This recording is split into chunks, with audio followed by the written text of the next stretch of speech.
क्योंकि अखिलेश नारायण ठाकुर जी लगातार करप्शन के खिलाफ आवाज़ उठाते आ रहे हैं। पंचायत चुनाव में क्या करप्शन एक अहम मुद्दा है या पंचायत का विकास अहम मुद्दा है? इनसे बातचीत करते हैं अखिलेश नारायण ठाकुर जी। मेरे चैनल पर आपका स्वागत है।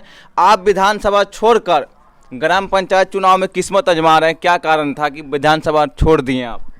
नमस्कार गुलाब जी। ऐसा है कि विधानसभा छोड़ने की बात तो नहीं है। चुनाव तो विधानसभा का ही लड़ना है और पार्टी जब चुनाव लड़ेगी तो उस टिकट से भी लड़ना है। एक तो पार्टी चुनाव नहीं लड़ी इसलिए हम लोग चुनाव नहीं लड़ पाए। रही ग्राम पंचायत का व्यवस्था, तो ये महिला सीट है और इस सीट पे मेरी माता श्री चुनाव लड़ रही हैं। चूँकि कोई महिला ही चुनाव लड़ेंगी और या तो उनका लड़का या फिर उनके हस्बैंड यही पंचायत में काम करेंगे, उनका काम लेकर के मुखिया तो उनको बनना है। तो मेरा मानना है कि जब पंचायत में चुनाव हो ही रहा है तो हम लोग भ्रष्टाचार के खिलाफ लड़ते आए हैं और भ्रष्टाचार पंचायत में चरम सीमा पे है। तो ऐसे में मैं अपनी माँ को प्रत्याशी बनाया हूँ और चाहता हूँ कि जो यहाँ की जनता अगर मुझे समय देती है तो इसमें चहुमुखी विकास किया जाए और भ्रष्टाचार को जड़ से मिटाया जाएगा। ये मेरा मुद्दा है। सर, आप लगातार करप्शन के खिलाफ आवाज़ उठा रहे थे, लेकिन पंचायत में अभी भी करप्शन देखने को मिल रहा है। तो किनकी कमी के कारण करप्शन जैसे मामला बढ़ता ही जा रहा है पंचायत में? देखिए, आप तो एक बात मानिए कि किसी भी परिस्थिति में अगर हमने किसी को मुखिया बनाया तो पंचायत में जो भी कमियां होगी, जो भी करप्शन होगा, जो भी अव्यवस्था कुव्यवस्था होगी, उस सबके जिम्मेदार कहीं ना कहीं आपको मुखिया ही होते हैं, पदेन पदाधिकारी ही होती हैं। तो किसी भी स्थिति में हम तो यही मानते हैं कि जितने भी यहाँ पे दिक्कतें हैं, चाहे वो शिक्षा की व्यवस्था गड़बड़ हो, चाहे इंदिरा आवास में घुसखोरी हो, चाहे वृद्धा पेंशन में प्रॉब्लम हो, पैसा लिया जाए, चाहे विधवा पेंशन में पैसा लिया जाए, अगर उस पर हम शिकायत करने जाएंगे तो या तो वार्ड के माध्यम से शिकायत करते या फिर मुखिया के माध्यम से शिकायत करते हैं। और ये अगर नहीं देख पाते, इसका सुचारू व्यवस्था नहीं कर पाते हैं, तो इसके सिर्फ और सिर्फ दोषी यहाँ के मुखिया ही हैं, दूसरे नहीं हैं। चाहे चुनाव जीत कर आएंगे तो शिक्षा और स्वास्थ्य का व्यवस्था किस तरह का देंगे? देखिए, जहाँ तक मैं आपको बताऊँ कि अगर मुखिया जो यहाँ चुने गए थे, वर्तमान में अभी जो मुखिया अब तो निरस्त हो चुके, अब तो दूसरे मुखिया का चुनाव हो रहा है, अगर वो अच्छा काम करते तो विकास का पहला मतलब यही है कि आप शिक्षा की व्यवस्था को बदलिए। मुखिया को प्रत्येक हफ्ते कम से कम स्कूल में जाना चाहिए, वहाँ बच्चे की पढ़ाई अच्छी तरह से हो रही है कि नहीं हो रही है, स्कूल में शिक्षक सही समय से आ रहे हैं नहीं आ रहे हैं, स्कूल की व्यवस्था कैसी है।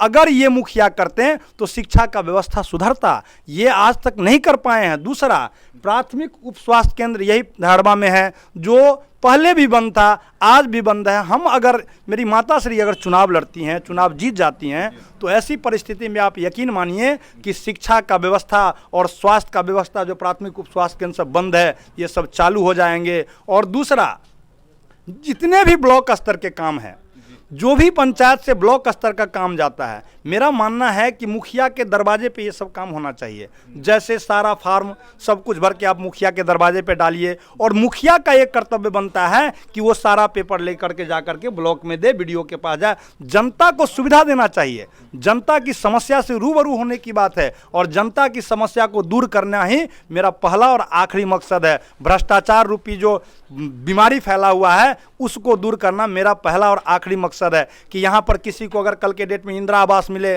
तो उसमें कोई पैसा नहीं, दलाल जो बिचौलिया बैठे हुए हैं वो कोई पैसा नहीं लगे, लोगों को सही तरीक़ा से राशन मिले, उसमें घटतौली नहीं हो, चाहे वृद्धा पेंशन हो, विधवा पेंशन हो, इन सारे जो फॉर्म है सब लोग भरते हैं। भरे मुखिया के दरवाजे पे ये सब कुछ भरा जाए और यहाँ के मुखिया प्रत्याशी जो जीत करके जाएंगे वो सारा ब्लॉक से काम करवाएंगे। ऐसे में भ्रष्टाचार खत्म हो जाएगा। सर, एक सवाल और पूछना है कि पंचायत में पंचायत भवन निर्माण करवाया गया हर पंचायत में, क्या आपके पंचायत में पंचायत भवन निर्माण करवाया गया या नहीं? देखिए, क्या है, निर्माण तो शुरू हो चुका है, लेकिन ये 5 साल के अवधि में आप ये अच्छी तरह से जानते हैं कि कोई भी योजना आम सभा और ग्राम सभा में पारित होता है, उसके बाद ही वो पटल पे आता है और काम होता है। लेकिन यहाँ ग्राम सभा आम सभा हुआ नहीं।